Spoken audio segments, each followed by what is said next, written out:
ನಮಸ್ಕಾರ ಗೆಳೆಯರಿ, stock market Kannada ಚಾನಲ್ಗೆ ಸ್ವಾಗತ ಸುಸ್ವಾಗತ. ಗೆಳೆಯರಿ, ವಿಡಿಯೋದಲ್ಲಿ ಇವತ್ತು ಕ್ರಾಶ್ ಆದಂತ ಒಂದು ಕಂಪನಿಯ ಬಗ್ಗೆ ಕವರ್ ಮಾಡ್ತಾ ಇದ್ದೀನಿ. ಇವತ್ತು ಭರ್ಜರಿ ಡೌನ್ ಫಾಲ್ ಸ್ಟಾಕ್ ಅಲ್ಲಿ ನೋಡ್ಲಿಕ್ಕೆ ಸಿಕ್ತು. ಅದರ ಹಿಂದಿನ ಕಾರಣಗಳು ಏನಿರಬಹುದು ಅನ್ನೋದ್ರ ಬಗ್ಗೆ ನಾವು ತಿಳ್ಕೊಳ್ಳುವಂತ ಪ್ರಯತ್ನ ಮಾಡೋಣ. ಈಗಾಗಲೇ ಇದ್ರ ಬಗ್ಗೆ ಸಾಕಷ್ಟು ಪ್ರಶ್ನೆಗಳು ಕಮೆಂಟ್ ಸೆಕ್ಷನ್ ಅಲ್ಲಿ ಬಂದಿದ್ದಾವೆ. ಬಹುಶಃ ನಿಮಗೆ ಉತ್ತರ ಸಿಗಬಹುದು ಕಂಪನಿಯ ಕ್ರಾಶ್ ಬಗ್ಗೆ. ಮುಂದುವರಿಯ ಮುಂಚೆ ಡಿಸ್ಕ್ಲೇಮರ್ ಕೊಡ್ಲಿಕ್ಕೆ ಇಷ್ಟಪಡ್ತೀನಿ. ಇಲ್ಲಿ ಕವರ್ ಮಾಡ್ತಿರುವಂತಹ ಸ್ಟಾಕ್ ಅನ್ನ ರೆಕಮೆಂಡ್ ಮಾಡ್ತಿಲ್ಲ. ನೀವು ಫರ್ದರ್ ಸ್ಟಡಿ ಮಾಡಿ ಡಿಸಿಷನ್ ತಗೊಳ್ಬಹುದು. ಆಸ್ ಎ ಎಜುಕೇಶನಲ್ ಪರ್ಪಸ್ ನಾನು ಈ ವಿಡಿಯೋ ನಿಮ್ಮ ಮುಂದೆ ತರ್ತಾ ಇದ್ದೀನಿ. ಗೆಳೆಯರಿ, ಸ್ಟಾಕ್ ನೋಡಬಹುದು ಇವತ್ತು ಒಂದೇ ದಿನ 27% ಕ್ರಾಶ್ ಆಗಿದೆ. ಜೊತೆಗೆ ಸರ್ಕ್ಯೂಟ್ ಪರ್ಫಾರ್ಮೆನ್ಸ್ ನೋಡ್ಲಿಕ್ಕೆ ಸಿಕ್ತು. ನಿಮ್ಗೆ ಗೊತ್ತಿದೆ, ಹಾಗೆ ಗೊತ್ತಿಲ್ಲದೆ ಇರೋರಿಗೆ ಡೌಟ್ ಕೂಡ ಬರ್ಬೋದು. ಏನು ಅಂತಂದ್ರೆ, ಯೂಶಲಿ ಸ್ಟಾಕ್ ಗಳಿಗೆ ಸರ್ಕ್ಯೂಟ್ ಇರುತ್ತೆ 2%, 5%, 10%, ಹಾಗೆ ಮ್ಯಾಕ್ಸಿಮಮ್ 20% ಸರ್ಕ್ಯೂಟ್ ಇರುತ್ತೆ. ಬಟ್ ಈ ಸ್ಟಾಕ್ ಹೇಗೆ 27% ಕ್ರಾಶ್ ಆಯ್ತು ಒಂದೇ ದಿನ ಅನ್ನೋಂತ ಡೌಟ್ ಬರ್ಬೋದು. ಅದಕ್ಕೆ ಕಾರಣ, ಇದಕ್ಕೆ ಯಾವುದೇ ರೀತಿಯ ಸರ್ಕ್ಯೂಟ್ ಇರೋದಿಲ್ಲ. ಯಾಕೆ ಅಂತಂದ್ರೆ, ಯಾವ ಸ್ಟಾಕ್ ಫ್ಯೂಚರ್ ಅಂಡ್ ಆಪ್ಷನ್ಸ್ ಅಲ್ಲಿ ಇರುತ್ತೋ ಆ ಕಂಪನಿಗೆ ಅಥವಾ ಆ ಸ್ಟಾಕ್ಗೆ ಸರ್ಕ್ಯೂಟ್ ಪರ್ಫಾರ್ಮೆನ್ಸ್ ಕೊಡ್ಲಿಕ್ಕೆ ಲಿಮಿಟ್ಸ್ ಇರೋದಿಲ್ಲ. ಅಪ್ ಆದ್ರೆ ಎಷ್ಟು ಬೇಕಾದ್ರೂ ಅಪ್ ಆಗ್ಬೋದು, ಡೌನ್ ಆದ್ರೆ ಎಷ್ಟು ಬೇಕಾದ್ರೂ ಡೌನ್ ಆಗ್ಬೋದು. ಒಂದೇ ದಿನ 50% ಬೇಕಾದ್ರೂ ಡೌನ್ ಆಗ್ಬೋದು. ಆಗಿರುತ್ತೆ F&O ದಲ್ಲಿ ಇರುವಂತ ಸ್ಟಾಕ್ ಗಳಿಗೆ. ಇದು ಇಲ್ಲಿರುವಂತದ್ದು. ಹಾಗೆ ಇಲ್ಲಿ ಸರ್ಕ್ಯೂಟ್ ಪರ್ಫಾರ್ಮೆನ್ಸ್ ಕೂಡ ನೋಡ್ಲಿಕ್ಕೆ ಸಿಕ್ಕಿದೆ. ನೋಡ್ಬೋದು, ಒಂದಷ್ಟು ಟೈಮ್ ಸರ್ಕ್ಯೂಟ್ ಅಲ್ಲಿ ಇದೆ, ಇಲ್ಲೊಂದಷ್ಟು ಸಮಯ ಸರ್ಕ್ಯೂಟ್ ಅಲ್ಲಿ ಇದೆ, ಹಾಗೆ ಇಲ್ಲೊಂದಷ್ಟು ಸಮಯ ಸರ್ಕ್ಯೂಟ್ ಅಲ್ಲಿ ಇದೆ. ಈ ರೀತಿ ಸರ್ಕ್ಯೂಟ್ ಪರ್ಫಾರ್ಮೆನ್ಸ್ ಆಗಾಗ ನೋಡ್ಲಿಕ್ಕೆ ಸಿಕ್ಕಿದೆ. ಇದಕ್ಕೆ ಕಾರಣ, ಯೂಶಲಿ ಏನಾಗುತ್ತೆ, F&O ದಲ್ಲಿರುವಂತಹ ಸ್ಟಾಕ್ ಗಳಲ್ಲಿ ಈ ರೀತಿ ಡೌನ್ ಫಾಲ್ ಕಂಡು ಬಂದಂತಹ ಸಂದರ್ಭದಲ್ಲಿ ಸ್ವಲ್ಪ ಸಮಯ ಅಥವಾ ಕೆಲವು ನಿಮಿಷಗಳವರೆಗೆ ಟ್ರೇಡಿಂಗ್ ಅನ್ನ ಹಾಲ್ಟ್ ಮಾಡ್ತಾರೆ. ಕೆಲವು ನಿಮಿಷ ಹಾಲ್ಟ್ ಮಾಡ್ತಾರೆ, ಮತ್ತೆ ರೀಸ್ಟಾರ್ಟ್ ಮಾಡ್ತಾರೆ. ಆನಂತರ ಸ್ಟಾಕ್ ಅಪ್ ಆದ್ರೂ ಆಗ್ಬೋದು, ಡೌನ್ ಆದ್ರೂ ಆಗ್ಬೋದು. ಅದೇ ರೀತಿ ಇವತ್ತು ಟ್ರೇಡಿಂಗ್ ಆಲ್ಟ್ ಕಂಡು ಬಂದಿದೆ ಮಧ್ಯೆ ಮಧ್ಯೆ. ಹಾಗಾಗಿ ಅಲ್ಲಿ ಸರ್ಕ್ಯೂಟ್ ಪರ್ಫಾರ್ಮೆನ್ಸ್ ನೋಡ್ಲಿಕ್ಕೆ ಕಾಣುತ್ತೆ. ಇವನ್ ನಮ್ಮ ನಿಫ್ಟಿಯಲ್ಲೂ ಕೂಡ ತುಂಬಾ ದೊಡ್ಡ ಮಟ್ಟದ ಡೌನ್ ಫಾಲ್ ಕಂಡು ಬಂದ್ರೆ ಆ ಸಂದರ್ಭದಲ್ಲೂ ಕೂಡ ಇದೇ ರೀತಿ ಟ್ರೇಡಿಂಗ್ ಅನ್ನ ಹಾಲ್ಟ್ ಮಾಡ್ತಾರೆ. ಇದನ್ನ ನಾವು 2020 ಕ್ರಾಶ್ ಸಂದರ್ಭದಲ್ಲಿ ನೋಡಿದ್ದೀವಿ. ನಿಫ್ಟಿಯಲ್ಲಿ ಲೋಯರ್ ಸರ್ಕ್ಯೂಟ್ ಕಂಡು ಬಂದಿತ್ತು. ಆಗಲೂ ಕೂಡ ಅಷ್ಟೇ, ಕೆಲವು ನಿಮಿಷ ಟ್ರೇಡಿಂಗ್ ಅನ್ನ ಹಾಲ್ಟ್ ಮಾಡ್ತಾರೆ, ಮತ್ತೆ ರೀಸ್ಟಾರ್ಟ್ ಮಾಡ್ತಾರೆ. ಸೊ ಈ ರೀತಿ ಚೇಂಜಸ್ ಅನ್ನ ಮಾಡ್ತಾರೆ ಯೂಶಲಿ ದೊಡ್ಡ ಪ್ರಮಾಣದ ಡೌನ್ ಫಾಲ್ ಬರುವಂತಹ ಸಂದರ್ಭದಲ್ಲಿ. ಎಸ್ಪೆಷಲಿ ಇದು ಫ್ಯೂಚರ್ ಅಂಡ್ ಆಪ್ಷನ್ ನಲ್ಲಿರುವಂತಹ ಷೇರುಗಳಿಗೆ ಮಾತ್ರ ಅನ್ವಯ ಆಗುತ್ತೆ. ಇನ್ನು ಬೇರೆ ಷೇರುಗಳು ಹೇಗಿದ್ರು ಅವಕ್ಕೆ ಒಂದು ಲಿಮಿಟ್ ಇರುತ್ತೆ. ಮ್ಯಾಕ್ಸಿಮಮ್ 20%, ಕೆಲವು ಷೇರುಗಳಿಗೆ 10% ಈಗಿರುತ್ತೆ. ಅದಷ್ಟೇ ಮೇಲೆ ಕೆಳಗೆ ಹೋಗುವಂತ ಚಾನ್ಸಸ್ ಇರುತ್ತೆ ಆ ಷೇರುಗಳು. ಹಾಗಾದ್ರೆ ಈ ಶೇರಲ್ಲಿ ಇವತ್ತು 27% ಡೌನ್ ಪರ್ಫಾರ್ಮೆನ್ಸ್ ಅಥವಾ ಕ್ರಾಶ್ ಕಂಡು ಬರ್ಲಿಕ್ಕೆ ಕಾರಣ ಏನು? ಖಂಡಿತ ಏನಾದ್ರೂ ಸ್ಪೆಷಲ್ ಕಾರಣ ಇರಬೇಕು. ಹಾಗೆ ಈ ರೀತಿ ಕ್ರಾಶ್ ಆದಂತಹ ಸಂದರ್ಭದಲ್ಲಿ ನಾವು ನೋಡ್ಬೇಕಾಗಿರೋದು ಯಾವ್ದಾದ್ರು ಇಂಟರ್ನಲ್ ಕಾರಣನ ಎಕ್ಸ್ಟರ್ನಲ್ ಕಾರಣನ ಅಂತ. ಎಕ್ಸ್ಟರ್ನಲ್ ಅಂದ್ರೆ ಓವರ್ ಆಲ್ ಆ ಕಂಪನಿ ಕೆಲಸ ಮಾಡುವಂತ ಸೆಕ್ಟರ್ ನ ಎಲ್ಲ ಷೇರುಗಳು ಕೂಡ ಬೀಳ್ತವೆ. ಆದ್ರೆ ಇಲ್ಲಿ ಕಂಡು ಬಂದಿರುವಂತದ್ದು ಇಂಟರ್ನಲ್ ಕಾರಣ, ಅಂದ್ರೆ ಆ ಕಂಪನಿಯಲ್ಲಿ ಇರುವಂತಹ ಸಮಸ್ಯೆ. ಆ ಕಂಪನಿ ಯಾವುದು ಅಂತ ನಿಮ್ಗೆ ಗೊತ್ತಿದೆ ಅನ್ಸುತ್ತೆ ಈಗಾಗಲೇ. ಇಂಡಸ್ಇಂಡ್ ಬ್ಯಾಂಕ್ ನೋಡಬಹುದು. IndusInd bank shares crash 27% as discrepancies in derivatives portfolio could impact profit by 1,500 crore rupees. ಏನಿದು ಡಿಸ್ಕ್ರಿಪೆನ್ಸಿಸ್ ಇನ್ ಡಿರೈವೇಟಿವ್ಸ್ ಪೋರ್ಟ್ಫೋಲಿಯೋ ಅಂದ್ರೆ ಕಂಪನಿ ಬೇರೆ ಬೇರೆ ಕಡೆ ಇನ್ವೆಸ್ಟ್ಮೆಂಟ್ ಅನ್ನು ಕೂಡ ಮಾಡ್ತಾ ಇರ್ತವೆ. ಅದು ನಮ್ಗೆಲ್ರಿಗೂ ಗೊತ್ತಿರುವಂತ ವಿಚಾರ. ಬಾಂಡ್ಸ್ ಅಲ್ಲಿ ಆಗ್ಬೋದು, ಕರೆನ್ಸೀಸ್ ಅಲ್ಲಿ ಆಗ್ಬೋದು, ವೇರಿಯಸ್ ಇನ್ವೆಸ್ಟ್ಮೆಂಟ್ ಅವೆನ್ಯೂಸ್ ಇರುತ್ತೆ. ಹಾಗೆ ಅದಕ್ಕೆ ಪ್ರಾಪರ್ ಲೆಕ್ಕಾಚಾರವನ್ನು ಕೂಡ ಮ್ಯಾನೇಜ್ ಮಾಡಬೇಕಾಗತ್ತೆ. ಬ್ಯಾಲೆನ್ಸ್ ಶೀಟ್ ಆಗ್ಬೋದು, P&L ಆಗ್ಬೋದು, ಇವೆಲ್ಲವನ್ನು ಕೂಡ. ಸೊ ಇಲ್ಲಿ ಈ ಡಿರೈವೇಟಿವ್ ಪೋರ್ಟ್ಫೋಲಿಯೋ ಏನಿದೆ, ಇಲ್ಲಿ ಡಿಸ್ಕ್ರಿಪೆನ್ಸಿಸ್ ಕಂಡು ಬಂದಿದೆ, ಅಂದ್ರೆ ವ್ಯತ್ಯಾಸಗಳು ಕಂಡು ಬಂದಿದೆ. ಆ ವ್ಯತ್ಯಾಸಗಳನ್ನ RBI ಫೈಂಡ್ ಮಾಡಿ RBI ಇವರಿಗೆ ಡೈರೆಕ್ಟ್ ಮಾಡಿದೆ, ಇದನ್ನ ಸರಿಪಡಿಸ್ಕೊಳ್ಳಿ ಅಂತ. ಸೊ ಇದನ್ನ ಸರಿಪಡಿಸ್ಕೊಳ್ಳಿ ಅಂತ RBI ಡೈರೆಕ್ಟ್ ಮಾಡಿದ್ಮೇಲೆ ಇವರು ಅಲ್ಲಿ ಆಗಿರುವಂತ ವ್ಯತ್ಯಾಸಗಳನ್ನ ಲೆಕ್ಕಾಚಾರ ಮಾಡ್ಲಿಕ್ಕೆ ಒಂದು ಸಪರೇಟ್ ಕಮಿಟಿಯನ್ನ ಅಥವಾ ಫರ್ಮ್ ಅನ್ನ ಆಯ್ಕೆ ಮಾಡಿಕೊಂಡು ಲೆಕ್ಕಾಚಾರವನ್ನ ಮಾಡಿದ್ದಾರೆ.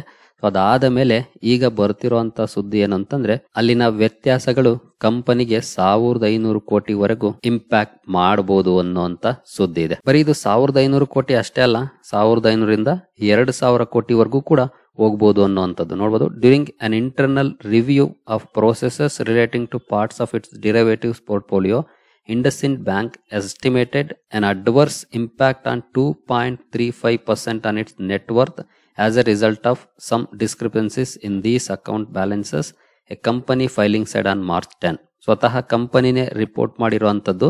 ಇಲ್ಲಿವರೆಗಿನ ಲೆಕ್ಕಾಚಾರದ ಪ್ರಕಾರ ಇದು 2.5% ಆಫ್ ನೆಟ್ ವರ್ತ್ ಇಂಪ್ಯಾಕ್ಟ್ ಮಾಡಬಹುದು, ಅಥವಾ 1,500 ಕೋಟಿವರೆಗೂ, ಅಥವಾ ನಿಯರ್ಲಿ 2,000 ವರ್ಗೂ ಕೂಡ ಹೋಗ್ಬೋದು ಅನ್ನುವಂತ ಎಕ್ಸ್ಪೆಕ್ಟೇಷನ್ಸ್ ಈಗ ಕಾಣ್ತಾ ಇದೆ.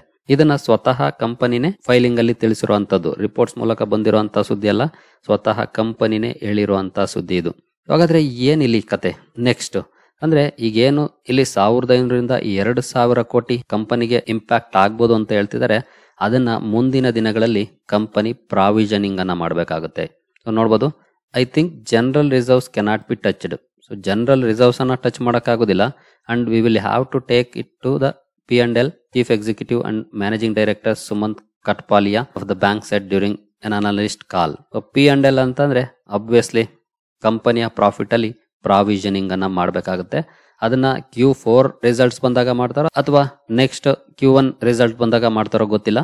ಬಟ್ ಪ್ರಾವಿಷನಿಂಗ್ ಅಂತೂ ಮಾಡಲೇಬೇಕಾಗಿರುತ್ತೆ. ಎಷ್ಟು ಎಸ್ಟಿಮೇಟ್ ಮಾಡ್ತಾರೋ ಅಷ್ಟು 1000 ಕೋಟಿಯನ್ನ ನೋಡಬಹುದು. The review was undertaken following RBI's directions an investment portfolio of lenders issued on September 2023 relating to other asset and other liability accounts of the portfolio.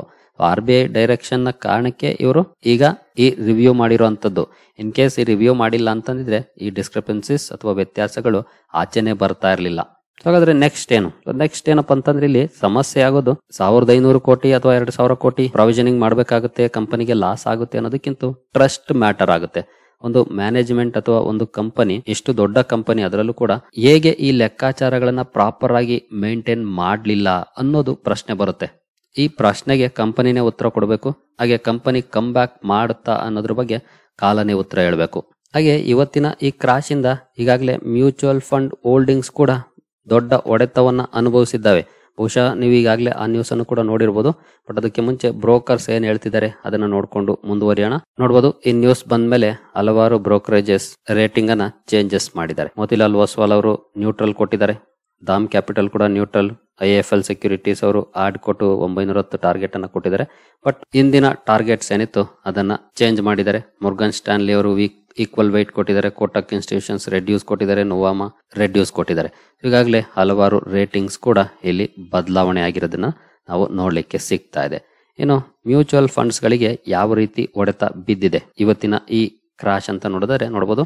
Mutual fund stake ₹6,900 crore hit as IndusInd Bank stock plunges 27%. 27% ಬಿದ್ದಿದ್ದು 6,900 ಕೋಟಿಯನ್ನ loss ಮಾಡಿದೆ mutual fund ಕಂಪನಿಗಳಿಗೆ.